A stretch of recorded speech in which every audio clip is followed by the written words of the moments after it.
All right, Garrett, you live in Savannah. Yes, sir. Please tell us a little bit about what's going on today. Well, today we're taking part in an international day of prayer for the cause of the people at Standing Rock. A couple of weeks ago, myself and Laura, Sarah, and our friend Albert were at the reservation for Thanksgiving, and since then we've been trying to find a way to bring that message back to people and let them know that what's going on there is much greater even than protesting a pipeline. It's about a change in priority and mindset, realizing that you look at our water here and it's pretty horribly polluted, and people forget that water is an elemental part of everything that's alive, and if we continue to just forget that and take it as some kind of like slogan or something and not realize that, then pretty soon no one's going to have any clean water, and then what happens to you when you're 70-80% water? Then your entire you is unclean.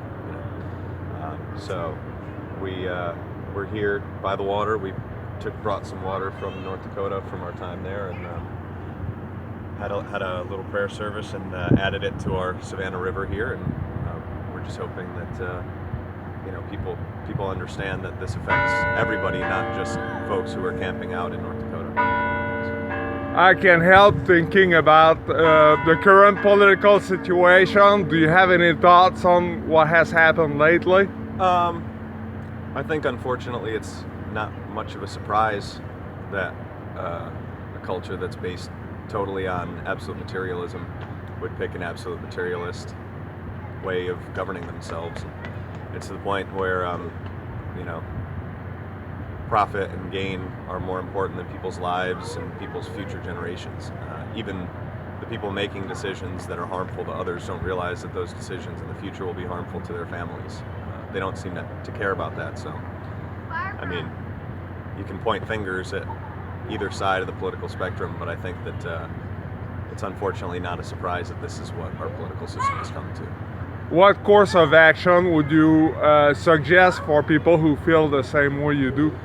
Well, I don't even think it's people who feel the same way, because I don't think we all have to agree on things. But I think what does need to become clear to people is, if you care about it, something that's going on in your community, regardless of what side of a political spectrum you're on, you can't really rely on official channels to care for your well-being or your rights. So it's up to people to come together and find their common ground, and that's that whole announcement that happened on the 5th, where they denied the easement. That only happened because masses and masses and masses of people voiced their opposition, to sheriffs and to the White House and to press and to every outlet they could. And there was no money to interest behind that movement.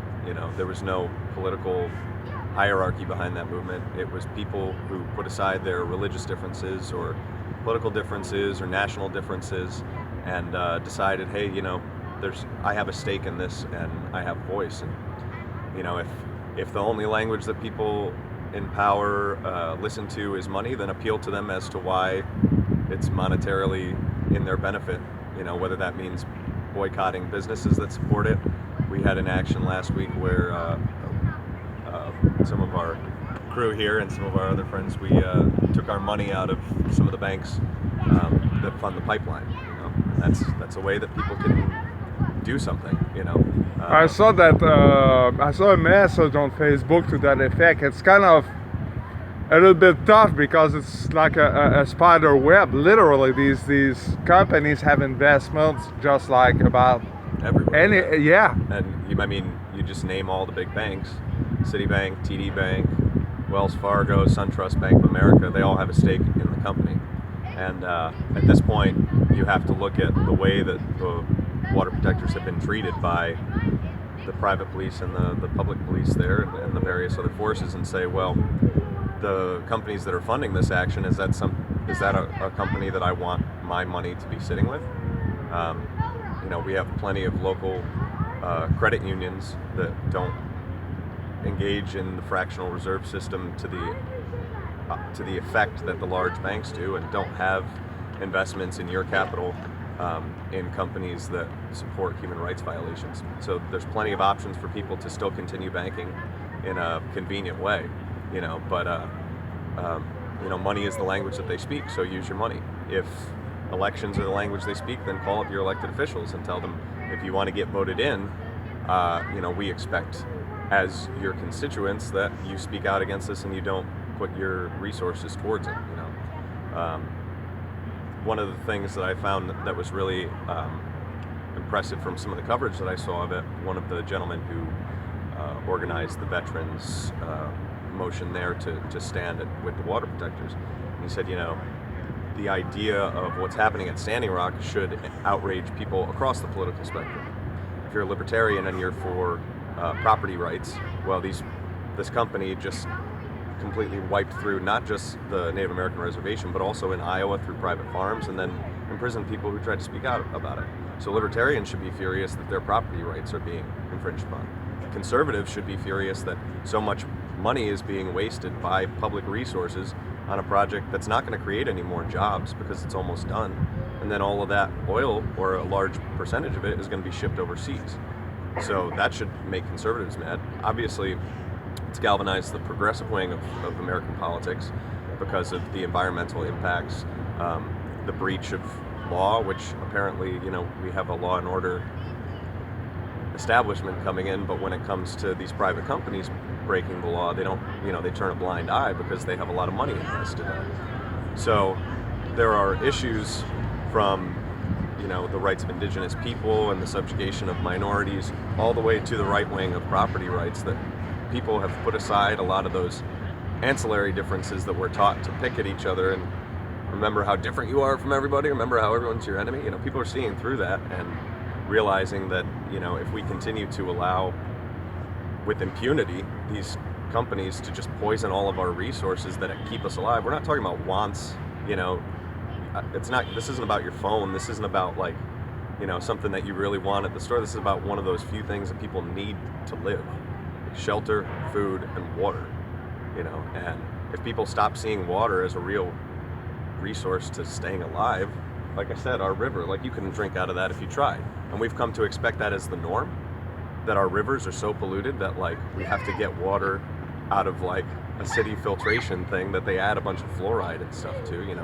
Enough is enough. When are people going to realize that all your food is grown from water, that all your crops, all the cotton that you wear, or the hemp, or whatever material that you make, it's grown with water. All your vegetables are grown with water. All the animals and the meat that you eat is fed with water. All of your beverages are made with water. All the food that you use and your utensils are cleaned with water. If you just say, well, that's not really important, we'll just let billionaires go through and destroy all our water and then demonize the people that are trying to protect it, then if that's the case, then you can expect a lot of really sick people, both mentally and physically, in the future generations, because everybody needs water. Absolutely. So that is really the central cry that they talk about at the camp, at the reservation. Water is life is the slogan, and it's true. It's not just a political, catchword or buzzword. If that's not the truth, then I don't know what is. And I think that should appeal to people across, whether you're a progressive or a conservative, or you're a spiritual person or a non-spiritual person, or you care about politics. Even if you don't care about politics, but do you care about not dying of dehydration? Then this should appeal to you. So. Absolutely. Thank you so much, Garrett. That's very well said. Thank you.